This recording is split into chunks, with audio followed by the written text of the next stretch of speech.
you not got a UHF?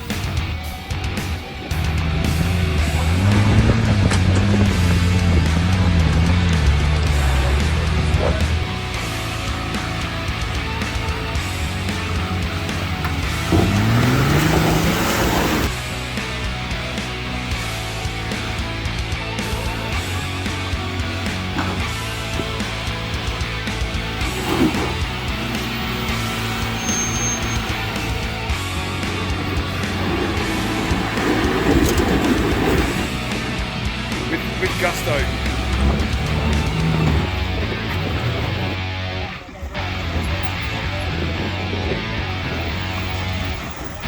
Go, go, go.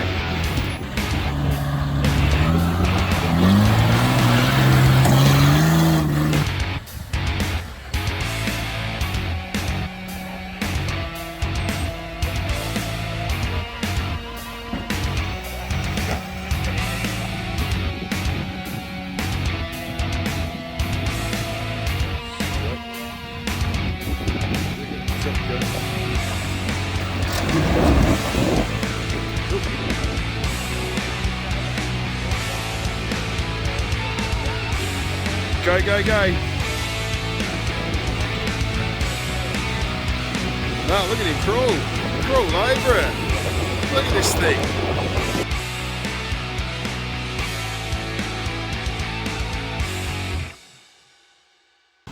Hey crew, welcome to the Coorong Beach. I thought I'd do a video on fishing knots, explain the knots I like to use and show you how to tie them. The knots I like to use specifically are a twisted dropper loop, right, for whiting rigs and stuff, avoids tangles, a figure of 8, which is another loop knot. Also, my main knot that I use is called a locked half blood knot, which is my favourite knot. And then I also use a braid to swivel connection when I'm putting my braid to a swivel. So stay tuned and check out my knot. Okay, here's my 4 favoured knots. We've got the locked half blood knot, we've got the swivel to braid connection, we've got the twisted dropper loop. The loop's a bit big, I give you, but it's a good example of the knot. And then the figure of 8 loop knot, which is very easy to tie. I use this when I'm on the boat or whatever. I won't tie that on a boat, you're very focused and you can get yourself a bit seasick or whatever. So I'll tie that beforehand. Let me come and show you. So there's the braid to swivel connection that I tie. That's a locked half blood knot. I use that on everything, hooks, swivels, that's my most used knot. Here's the fancy knot, and what that does is that holds the loop out at 90 degrees and it avoids tangles. Unlike this knot, when you got that knot as your dropper loop like that can tangle a lot easier because it doesn't have the loops securing it. So anyway, that's my 4 knots that I use when I fish. I'll have to show you how to tie them, maybe when I'm at home, because it's a bit noisy here. Cheers. Hey crew, thought I'd do a follow-up video from my last trip away, which was my solo trip away to the Coorong. Now, I showed you briefly the fishing knots that I use when I go fishing. We're at home now, it's a little bit quieter. Let me try to show you how to tie those fishing knots that I use when I go fishing. Okay, we're going to start with my most used knot. It's called a locked half blood knot. Now, some people just call it a blood knot. I think there's another knot called a full blood knot, so I'll just go with what I call it. I call it a locked half blood knot. So, start with, we just thread the line through the hook or the swivel or whatever you're tying it to. They're the 2 main things I'll use it to tie to a swivel or to a hook. Give ourselves a decent tag end. We're tying a knot. We're going to need 100 or so mil, 150 mil, whatever you want there. Now, we have a tag line and a main line. We're now going to wrap that line, the tag line, around the main line, and we'll end up getting a wrap like that. You get the line that just twists up, just a twist like that. Now, instead of twisting the line, which is a bit more difficult to do, what we can do is we can rotate that hook. And you see the rope, as I rotate that hook, we're getting a nice twist there going, a nice wrap. Later on, there'll be coils in the knot. So on lighter line, so if you're looking, say, 12 to 8 pound line, you might wrap it 10 or 12 times. On heavier lines, say 30 through to 50 or 60 pound, you might only wrap it for like 5 or 6 times. We've got about 7 or 8 wraps there.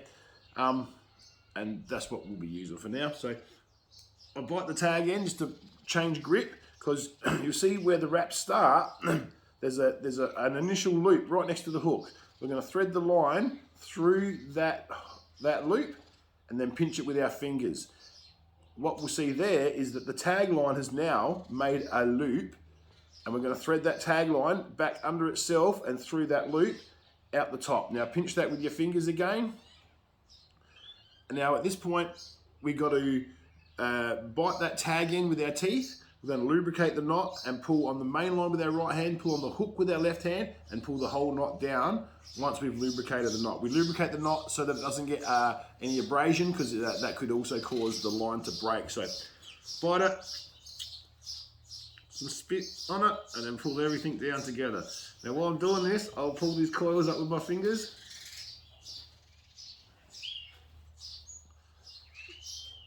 And then pull it down tight.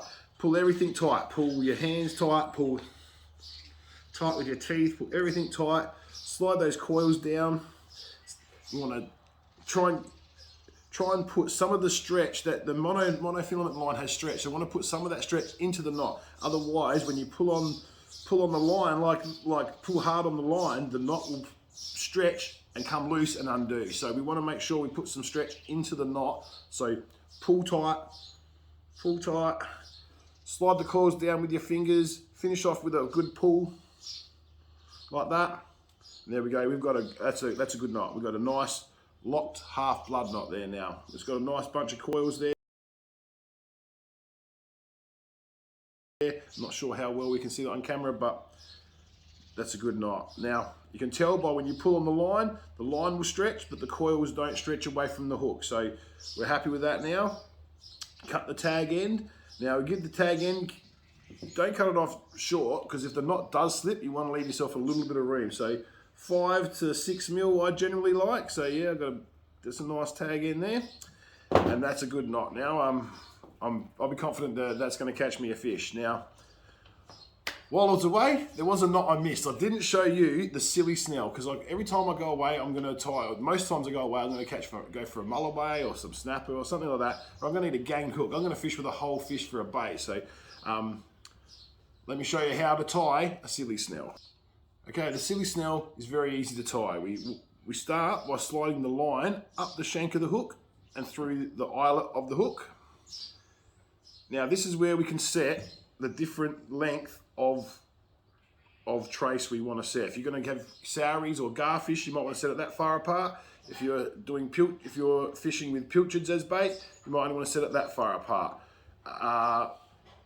If you're fishing with garfish or sowies, you may want to tie a third hook on there. I know people who tie 3 hooks just for fishing with pilchards. So this depends how you want to bait your hook and how you want to fish. So I generally just use the 2 hooks. I find it works easily for me. I like to space them, normally about that far apart. It will depend on the pilchards I've got, but we'll go with that. So when you've spaced your hooks far enough apart, you pinch the line to the shank with your finger, just to keep your spacing, and you've obviously already threaded it through the top. Now, a hook is made up of a single piece of wire. The wire comes up, it goes around the loop, and goes back onto itself. Now, the side where the wire is a solid piece of wire, we call that the closed side of the hook, and where it bends back around onto itself, we call the open side of the hook. We're about to anchor this on that eyelet and wrap it around. Now, we want to go on the closed side of the hook, because if we go on the open side, it may get caught in between the end of the wire and the wire itself and cut your line. So go on the closed side of that eyelet and then just start wrapping it around the shank. And now the only thing you got to do here is just don't wrap over top of yourself. 5 or 6 wraps is enough. And when you've got your wraps done, again, pinch that with your finger. Grab your tag end again. And to finish the knot, we just thread that tag end through the eyelet again. Pull on that tag end like so. Slide your coils up with your finger. Never be shy to do that. It gets the knots bound up and tight. And there we go. That's a silly snell. Very easy to tie, very quick. You can tie them on the boat very easily. Get used to tying that blood knot so you can tie that real easily. Then you can tie them when you're anywhere.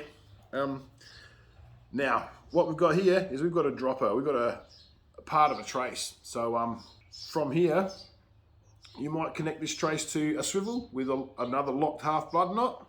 You may have a straight swivel like that with a trace coming off of that swivel with these droppers coming off. Now, I'll show you how to tie that trace very shortly, but if you're connecting up to the rest of a trace with this dropper, you'll probably tie yourself a loop knot, thread that loop knot through the dropper loop on your trace, thread your own trace back through its own loop and hook the two loops together, and that's how we'd join a dropper to the trace. So that's a dropper there.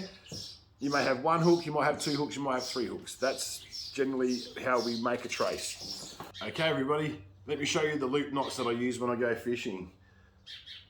The first knot I'm going to show you, it's a very easy knot. It's a super easy knot. You can actually show the kids to tie this knot. They'll be able to tie their own rigs in very short time, apart from maybe the hooks. You might have to help with the hooks, but very easy knot to tie. So let's start with you. Double the line over. Give yourself a decent bit of line, depending on how big you want your loop knot to be. Make a circle, poke the loop of the hook, the tag loop through the loop you've made. Now that right there, you can lubricate that and pull that up tight, and that will make you a loop knot for sure. But under tension they pull tight, and I've had where I've caught some whiting and it pulled tight, and I had a toadfish chomp my hook off, and then I couldn't change my hook because the knot had pulled tight, and I couldn't the loop knot had pulled tight, so had to tie another one next to it and go again. But the easy way to fix that is you get that tag loop and you go around for a second time. Now when you go around for that second time now, that knot is not going to slip. It's never going to slip, I tell you. So anyway, bit of lube on there, and then just pull like that. And there we go. There's our figure of 8 loop knot. Now you can tie that small, obviously you can tie it big. I've tied it big here because it's on the end of the line, and we're actually going to attach a sinker and show you how to attach the sinker to it. So cut the tag end off, 5, 6, 8 mil around there, whatever you like. And there we go, our loop knot. 4 ounce snapper lead. What we do is we pinch the loop together and thread it through the hole of the sinker, like that. Then push the sinker back through the hole, and then we pull that tight, and it makes a nice little connection there. So there we go.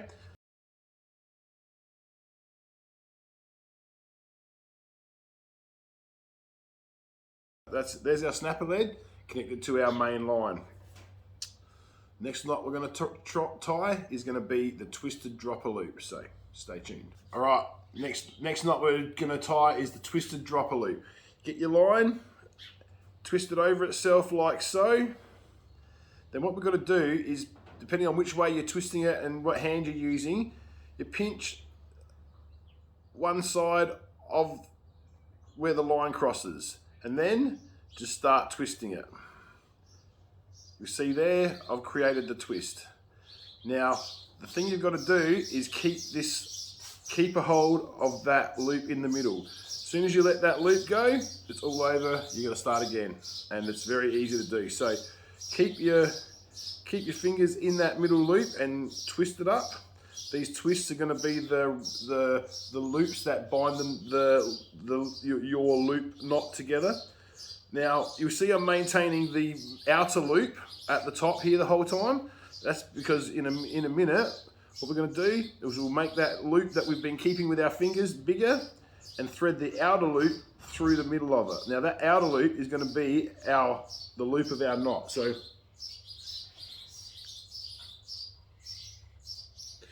you pull that through how big you want your loop to be. So if you want your loop to be big, you'd pull it through much further. I'll keep it small there, I'll keep it that big. But at this point now, I'll pinch that, lubricate with saliva. Now I'm going to bite my loop, pull the ends till the bindings pull in like so. Now, slide them in a bit with your fingers, don't be shy.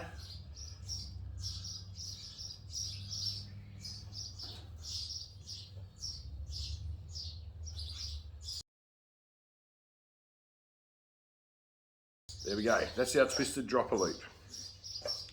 And what you'll find with the twisted dropper loop is it keeps the loop out to the side. You see the line bends rather than the loop coming around and touching the line. So it's very good to not tangle. So it eliminates a lot of tangles, a lot of problems you can get sometimes with line tangling. So it's a good knot. It looks pretty and it works really, really well. So the other knot we use for a dropper loop is the figure of 8 knot. So that's an easy, quick one to tie. I'll show you how quick it is to tie once you know how to tie it. You just double that line over, round in the loop, through once, through twice, bit of lube, done. There's our other knot. So there we got snapper lead and our 2 knots, 2 dropper loops. So there we go. Now we've basically got a rig. At the end, we just cut this off and we'll tie that with a locked half blood knot to a swivel. And then you would run a dropper with hooks off of one of these loops. And that's your fishing rig. That's how we fish. Right. The only knot left to show you now that I commonly use is the braid to swivel connector. So stay tuned. Okay, the braid to swivel connector. Here's a small piece of braid that I'm going to tie the knot with. That's a 30-pound braid. It's much smaller than the mono, as you'll see there. Much smaller diameter, and it behaves differently. Mono stays coiled and behaves like mono. This has no memory. It just sort of does whatever it wants. So you'll see as I'm tying the knot how it behaves differently while we're tying a knot. So anyway, here's our swivel. We're going to just connect the braid to the swivel. So obviously this comes off your main line, off your reel. So we can pinch that, double that over and pinch it down. You see braid goes very pointy. Then we can poke that through the swivel now. And then what we do is we tie the start of a figure of 8 knot or a thumb knot or a stopper knot, whatever you want to call it. So we loop it around and feed the knot back through the loop that we've made. The tag loop through the loop we've made. So we do that. Like so. Then we pull that knot down a little bit, and that tag loop now, we open up the tag loop, which again is where braid can be a little bit of fun to deal with. What we're going to do is poke the swivel back through that tag loop. There we go. So get that swivel through the tag loop. Now we just pull on the tag and the main line, and you'll see this pulls down tight. You can wrap around just anything that wraps around the swivel, you can just pull forward. There we go. There is the braid to swivel connector. Very easy to tie. I've caught many snapper on it. I've never had one pull through. I've never had one break off or anything. See there, it's a very tidy little knot. I've nothing but great things to say about it. It's easy to tie. I've caught salmon in the surf. I've caught snapper in the boat. So again, cut your tag end off, and there we go. So there we go. We've covered now. We've covered the main line to your swivel. We've covered the locked half blood knot there. That's going to tie your trace to your swivel. Then we've covered the whole trace from when you tie from your swivel to your dropper loops, your dropper loop to connect up to there, and also how to connect your sinker, all with the few knots that I've showed you. So hopefully you can actually see how I've tied the knots, and then hopefully you can practice them at home and master the knots, and then hopefully you catch yourself a fish on the knots that you've tied, and it really is an achievement in itself. So hopefully you can learn how to tie the knots that I've shown you and catch a fish. So cheers. All right, you've seen my knots, now let's go fishing.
knot down by pulling with all hands and teeth. So here I go.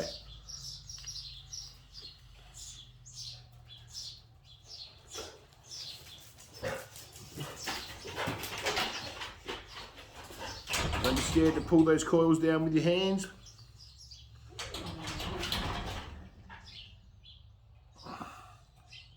Do you fucking mind? Bloody dogs.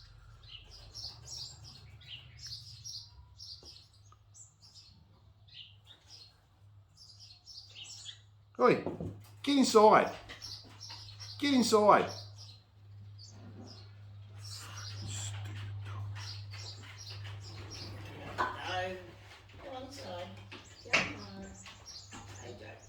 I know they don't know. Okay, we're going to start with, just thought I'd do a follow-up video on the knots section from my last video, which was the Kuron fucking sword.